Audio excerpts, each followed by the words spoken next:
Paano mag-withdraw sa World app to Maya Wallet? No fees! Mula sa home, pindutin ang settings sa itaas. Itap ang contacts.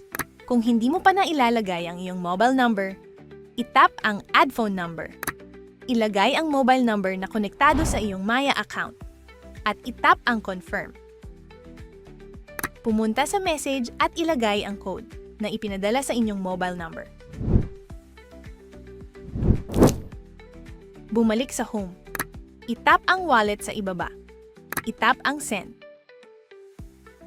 Pindutin ang World Coin. Sa search bar, itype ang Maya Plus.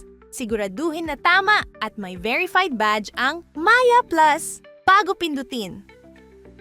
Mag-enter ng amount ng gustong i-withdraw o pindutin ang maximum at itap ang continue. Maghintay saglit hanggang matapos ang processing. Pindutin ang confirm send. Maghintay saglit. Itap ang done. Pumunta na sa inyong Maya account. At i-check ang balance mo.